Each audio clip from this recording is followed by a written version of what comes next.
Já dizia um provérbio popular: quem muito fala, dá bom dia a cavalo. Provérbio, o que é isso, afinal de contas?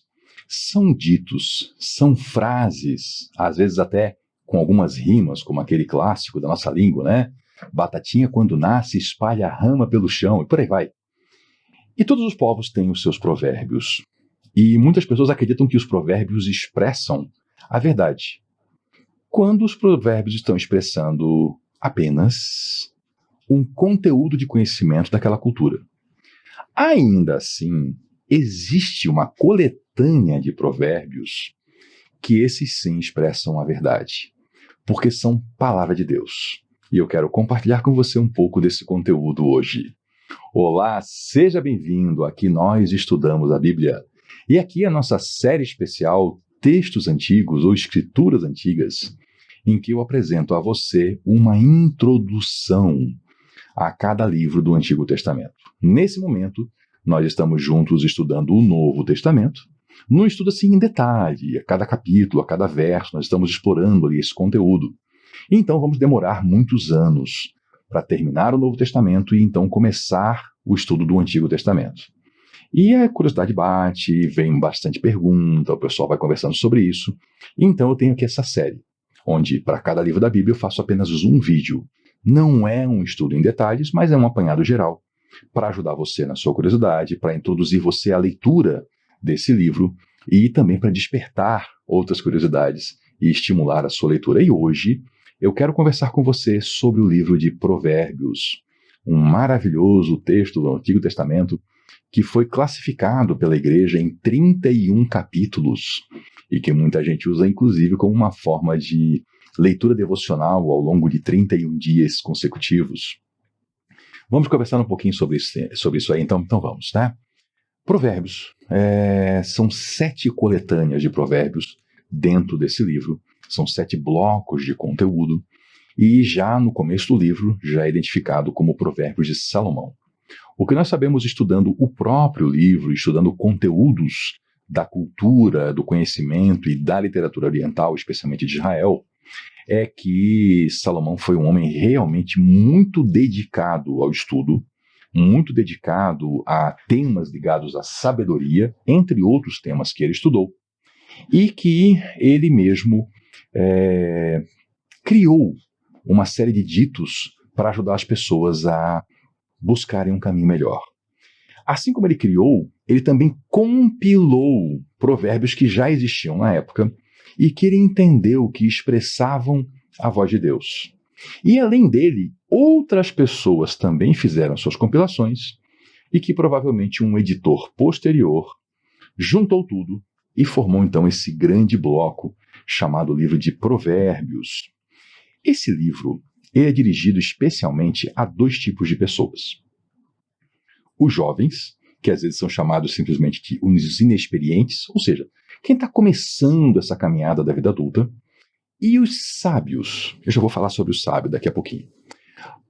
Há algumas pessoas que entendem que o livro de Provérbios seria uma espécie de manual de treinamento dos jovens que iriam servir na corte de Salomão. É uma visão que me parece um pouco restritiva demais, porque desconsidera conteúdos do próprio texto que demonstram que ele tem um alcance muito mais amplo do que isso. E até porque existem provérbios que são bem posteriores a essa época. Então, ele é dirigido, sim, aos inexperientes da vida ainda, que estão buscando conhecimento e experiência, e também aqueles chamados de sábios. O interessante é que o sábio que aparece na Bíblia, ele nunca se acha sábio. O sábio mesmo, ele é aquele que está na jornada buscando a sabedoria, e não aquele que se senta no alto da sua soberba e acha que ele é o grande falador de verdades para os outros, né? Aquelas figuras exóticas que vemos às vezes em alguns filmes e seriados, de alguém que fala frases sem sentido, como se isso fosse grande sabedoria. O sábio na Bíblia é alguém que busca a sabedoria, e no processo de buscar, ele vai compartilhando com outros aquilo que ele recebe. E, portanto, ele fala frases e palavras e expressões que fazem todo sentido, e não coisas absurdamente vagas que não respondem nada. Aliás, a meditação na Bíblia é algo muito diferente dessa meditação que aparece por aí de maneira contemporânea, que parece que é a pessoa tentar se abandonar, se desprover das suas características que Deus lhe deu, de inteligência, de raciocínio. Ouvi pessoas já falando em esvaziar a mente, né? Em parar de pensar, enquanto que a Bíblia fala para a gente pensar nas coisas que a gente está aprendendo, para a gente raciocinar e para a gente encher a nossa mente do conteúdo sagrado. Então, a meditação na Bíblia, a meditação do cristão, é pensar sobre o que a Bíblia ensina. E esse é o caminho do sábio: aprender, pensar e aí também compartilhar. Interessante que esse livro é tão importante para o povo de Deus e para a igreja. Quando eu falo povo de Deus, eu falo desde o Israel antigo até a igreja hoje. Que nós temos no Novo Testamento em torno de 60 citações, 60 vezes os autores do Novo Testamento citam o livro de Provérbios. Veja como é um livro importante para a igreja, para o Novo Testamento. E é um livro que, entre os seus diversos temas, eu quero destacar um, por causa da autoria de Salomão: a sexualidade, o sexo. Eu já apresentei para você aqui no canal a introdução ao livro de Cantares, que é um livro de Salomão também, onde ele fala muito, mas muito, é um livro sobre sexo. E o sexo, na perspectiva bíblica, ele foi dado por Deus ao ser humano para expressá-lo dentro do casamento. Então, enquanto Cantares ele aponta para essa direção do sexo dentro do casamento e as suas expressões e o prazer sexual e a intensidade, a frequência, a exploração no sentido de descoberta dos corpos um do outro dentro do casamento, Provérbios aponta uma outra coisa. Ele aponta o que não fazer. Em Provérbios nós vemos as diversas placas de alerta. Por aqui não. Não vá por esse lugar. Não siga por esse caminho. São diversos alertas contra a sexualidade pervertida. Alertas contra o adultério, contra a prostituição, contra a promiscuidade sexual. Por quê? Se o livro é dirigido especialmente a sábios e jovens, o jovem normalmente está em busca do seu casamento, da sua vida plena, e está então sujeito a todas essas conversas que são às vezes comuns na juventude sobre sexualidade, e aí pode perder o tom e andar pelo caminho errado. E aí então o livro de Provérbios vem e corrige. Enquanto Cantares aponta, é para lá, Provérbios aponta. E não é por ali, por ali, por ali. Não tome atalhos, vá pelo caminho reto. E também são citados tipos de pessoas em Provérbios, ainda que o livro não seja para eles. São os tolos e os escarnecedores. Por que o livro não é para eles? Porque eles não vão ler. Basicamente por isso. O tolo é aquele que é chamado também de nécio, insensato. É a pessoa que quer caminhar pela vida sem buscar sabedoria. É a pessoa que despreza a sabedoria, para ela isso não é importante. Então essa pessoa é uma pessoa insensata. E quem é o escarnecedor? O escarnecedor é um outro tipo. Ele é alguém que já esteve em contato com a sabedoria. Ele é alguém que já caminhou dentro da fé. É alguém que já caminhou junto ao povo de Deus. E agora ele de fora zomba. Ele de fora faz escárnio. É alguém com acesso, com algum conhecimento, mas que preferiu o caminho abominável e aí zomba então de quem anda no caminho correto. A linguagem de Provérbios, ela precisa ser percebida na sua riqueza para ser bem aproveitada. Eu aqui no começo do vídeo, eu fiz até aqui meio em tom de brincadeira, eu citei alguns provérbios da língua portuguesa, e um deles que eu citei é em rima, né? E como é que é a nossa rima na nossa cultura? As rimas são de sons. Então, se a gente vai conhecer alguém, aí um poeta, daqueles que faz poesia de improviso, a pessoa que pensa rápido, ele pega alguma coisa e ele já vai improvisando, o que normalmente ele faz? Ele conclui as sessões da sua poesia com palavras que a sonoridade é a mesma. Então ele vai fazendo as rimas. Na nossa cultura, rima é som. Na cultura hebraica, rima é ideia. eles fazem rimas de ideias e não rimas de som. Para nós isso é muito diferente. E se a gente não for com isso em mente, a gente vai perder as rimas. Porque como não tem a rima de som, né, a gente acaba não percebendo. Opa, mas ele está aqui fazendo uma rima de ideias. É muito comum na poesia hebraica, não só em Provérbios, tá, mas em outros lugares que ela aparece, em outros livros da Bíblia, uma ideia é lançada e depois uma outra ideia que anda junto com aquela e aponta na mesma direção também é lançada, como se fosse uma repetição de ideias com palavras diferentes. Então, quando se fala de algo bom, se conta esse algo bom e depois se conta uma outra coisa que também é boa para fazer uma rima de ideias. A gente daqui a pouco vai entrar um pouquinho no texto sagrado, eu vou ler um pouco para você de Provérbios e eu vou destacar alguns momentos em que a gente tem esse tipo de rima de ideias, para você ir se acostumando com a ideia, né, de ler Provérbios buscando esse tipo de rima. E em Provérbios também existe uma coisa que a gente precisa estar atento quando a gente lê textos antigos da Bíblia Sagrada, que é a verdade contextual, a verdade por contraste. O que acontece? Pessoas desavisadas, eu comento isso aqui, acho que em todos os estudos que a gente faz, em algum momento eu vou comentar isso.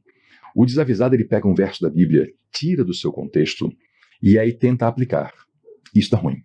Então, sempre um verso, um texto tem que estar dentro do seu contexto maior.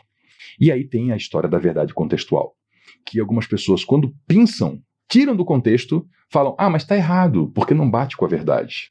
Vou lhe explicar melhor.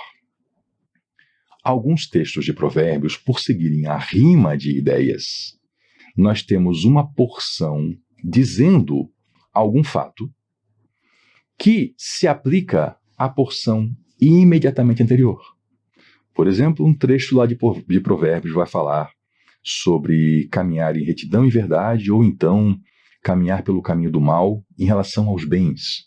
Um que trabalha e outro que furta. Para casar esse contraste dentro de uma rima de ideias, a frase seguinte fala que as pessoas que seguem o caminho do bem, elas acabam tendo fartura de bens. Aí as pessoas que seguem o caminho do mal acabam tendo falta de bens. A pessoa vai lá e extrai só o segundo verso e fala assim, mas eu já vi gente que segue o caminho do mal prosperar. E eu já vi pessoas justas que não têm dinheiro. Devolve o verso para o seu lugar. E você vai entender que ele está falando isso em relação a duas possibilidades de vida. A possibilidade de vida de viver no furto ou a possibilidade de vida de viver em decência. E que o furto é um caminho do mal.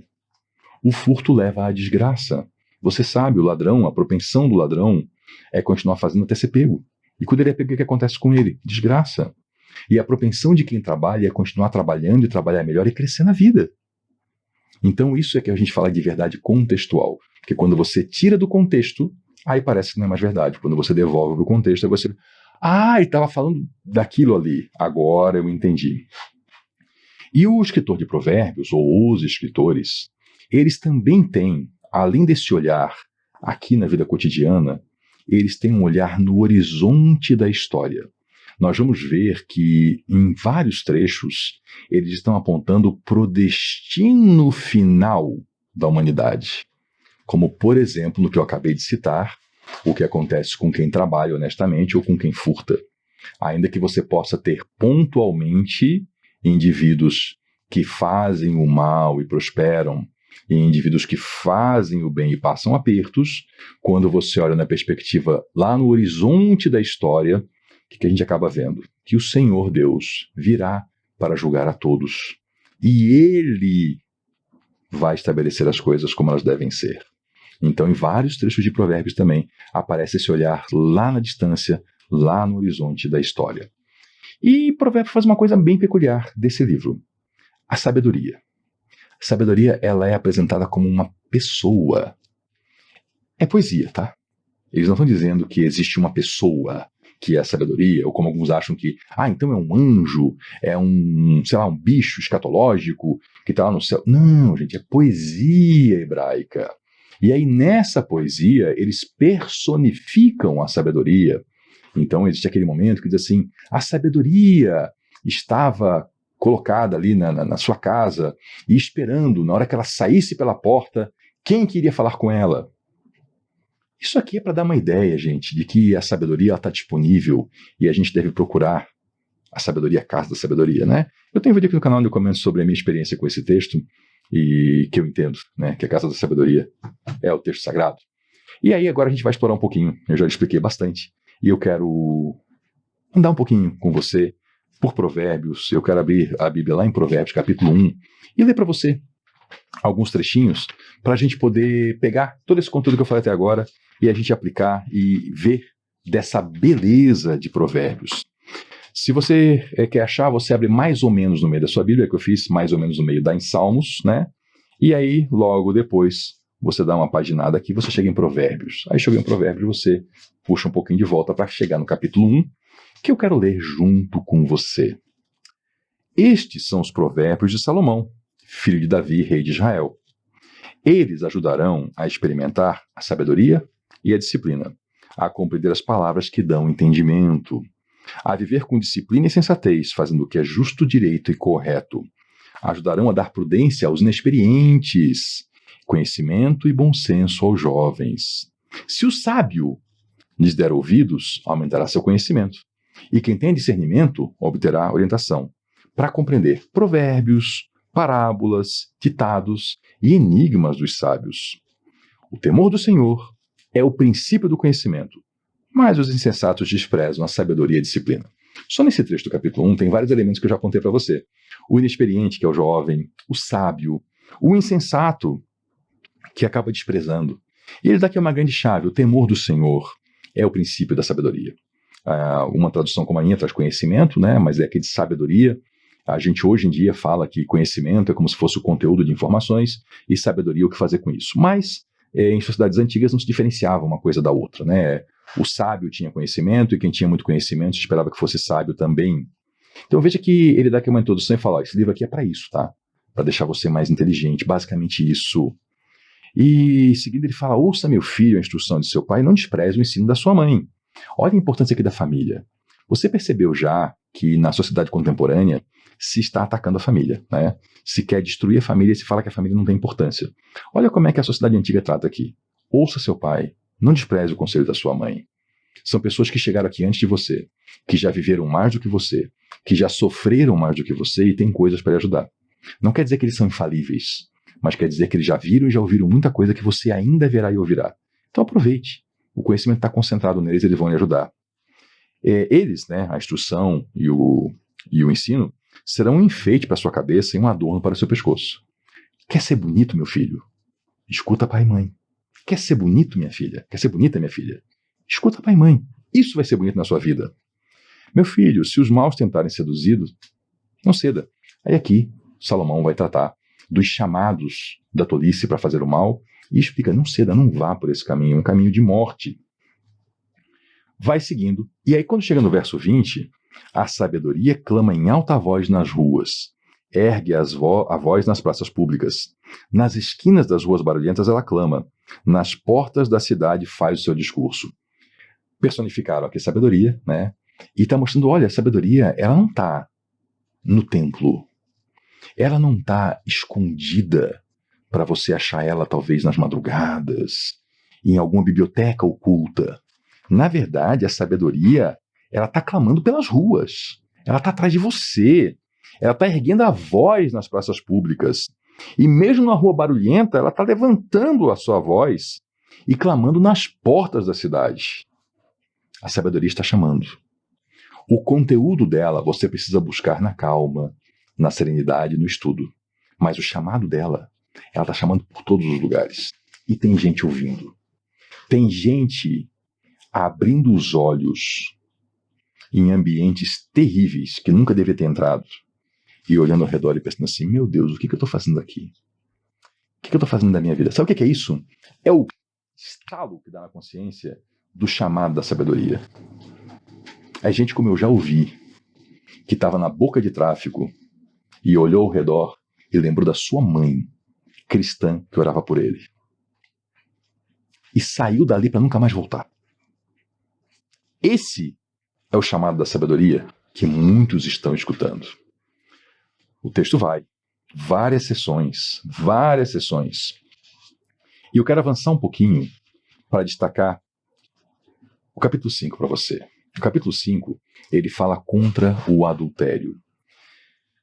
Como o adultério tem sido exaltado nos dias de hoje? Filmes, novelas, programas de TV, exaltando tolices como siga seu coração. Não. Tenha verdade na sua voz. Se você um dia se unir uma pessoa, seja vocês, só vocês dentro da sua casa de vocês, seja diante de uma igreja reunida ou dentro de um juiz, na frente de um juiz de paz, mas se você olhou nos olhos de alguém e assumiu um compromisso com essa pessoa, tenha fidelidade, tenha lealdade. Não venha com essa história de siga seu coração. Não, siga a verdade. Cumpra o compromisso que você fez. E não vá andar no adultério. Meu filho, dê atenção à minha sabedoria, incline os ouvidos para perceber meu discernimento. Assim você manterá o bom senso e os seus lábios guardarão conhecimento. Pois os lábios da mulher imoral destilam mel, e a sua voz é mais suave que o azeite. Mas no final ela é amarga como fel e afiada como uma espada de 2 gumes. Claro que o que ele fala aqui de mulher também se aplica ao homem, né? Da mesma forma, a mulher que se deixa seduzir e levar por aquele que não é seu marido também cai no mesmo erro.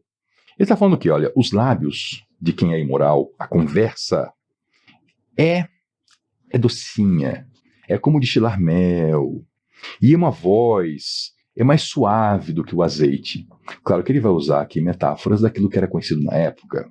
Só que ele fala o seguinte, que no final isso aqui é mais amargo do que o fel. O fel é uma substância que era usada antigamente, que ela era preta e era extremamente amarga. E era a coisa mais amarga conhecida na face da terra. E ainda afiada como uma espada de 2 gumes. Ou seja, vai despedaçar você. Os pés dessa mulher que é imoral descem para a morte. E os passos dela conduzem você, que anda junto, diretamente para a sepultura. E ainda fala agora, ele está falando para a própria mulher, né? Ela não percebe que ela anda por caminhos tortuosos e não enxerga o caminho da vida, a vereda da vida. Então agora, meu filho, me escute. Não se desvie das minhas palavras. Fique longe dessa mulher. Não se aproxime da porta da sua casa, para que você não entregue a outros o seu vigor, nem a sua vida a algum homem cruel. Aqui é a ideia, né? O cara vai mexer com mulher casada, meu filho. Pode não terminar a vida muito bem, não. Então é conselho prático. Vai se meter com mulher casada, com homem casado, você nunca sabe o furor que você pode estar despertando. E é fato que as coisas podem ficar muito ruins para você, né? Não que seja certo isso, mas é um fato da vida. É um fato da vida. Não se meta, não se intrometa com gente casada. Isso é caminho de desgraça, é caminho de morte. No final, você gemerá com sua carne e seu corpo desgastados. De tudo, de doença, de surra, de tudo que é ruim. E você dirá, como odiei a disciplina. Então, antes de fazer tudo isso, leia Provérbios, siga esse ensino, ouça, ande direitinho. Olha só o que ele fala aqui, ó. Beba das águas da sua cisterna, das águas que brotam do seu próprio poço. Sabe o que é isso? Isso aqui é o sexo dentro do seu casamento. Desfrute do sexo dentro do seu casamento. A sua cisterna, o seu poço, é isso aqui, essa linguagem. Por que deixar que as suas fontes transbordem pelas ruas e os seus ribeiros pelas praças? Por que viver essa vida leviana? Essa história, por exemplo, tão tola de hoje em dia de casamento aberto. Vou aqui fazer só uma pontinha de uma coisa perversa que anda pegando algumas pessoas aí, essa história de relacionamentos, né, com outras pessoas abertas. Se você quiser pesquisar um pouquinho, você vai descobrir que esse é um método infalível para destruir um casamento. Gente tem tentado salvar o seu casamento, como dizem alguns, né, apimentar a relação com outra pessoa. Destrói. É fim de linha. Não funciona. Leia a Bíblia, siga a Bíblia, que é o melhor negócio para você. Alegre-se com a esposa da sua juventude. E aqui faz aquelas comparações típicas de época, né? Compara com uma gazela, que era um animal bonito. Então, são metáforas bem da época que a gente tem que saber trazer para o nosso dia, né? Por que meu filho ser desencaminhado pela mulher imoral? Por que abraçar o seio de uma leviana? O Senhor vê os caminhos do homem e examina seus passos. Aqui, eu vou deixar você agora com essa leitura, e você segue a leitura. A ideia já foi aqui concluída, que era apresentar para você esse livro, dar uma introdução, mostrar que tem temas muito interessantes. E essa proposta que muitos fazem, eu mesmo já segui, é uma proposta muito boa. 31 capítulos. Que tal pegar aí durante 31 dias seguidos e fazer o seu estudo. Anotar o que você está compreendendo, as impressões que vêm a você, as dúvidas que surgem.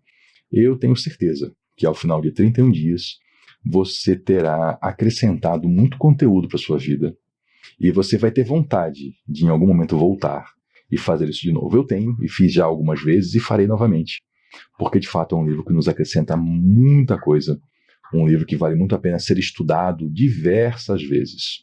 Se você se deparar ao longo do estudo com coisas que para você são contradições, entenda, eu lhe falei já, é linguagem poética, tem verdade contextual e tem termos que nós na nossa cultura não usamos e que nós precisamos de um livro que explique esses termos para nos ajudar. Hoje tem internet, né, de graça aí, a gente pode pesquisar e muita coisa se esclarece assim. Mas não abandone essa leitura, vai ser muito preciosa para a sua vida e vai acrescentar muito conhecimento. Muito obrigado pela sua atenção e vamos agora então prosseguir com os nossos estudos do Novo Testamento, né? Segunda-feira aqui estamos de volta seguindo com esses estudos e aqui nessa playlist mesmo onde está essa série tem já várias outras introduções a livros do Antigo Testamento. E com a graça de Deus, um dia chegaremos também a esses estudos. Obrigado pela sua companhia. Se esse vídeo aqui foi bom para você, eu lhe peço compartilhe com mais alguma pessoa para que ela também seja acrescentada em conhecimento por esse conteúdo e volte na próxima para a gente continuar estudando a Bíblia. Até lá.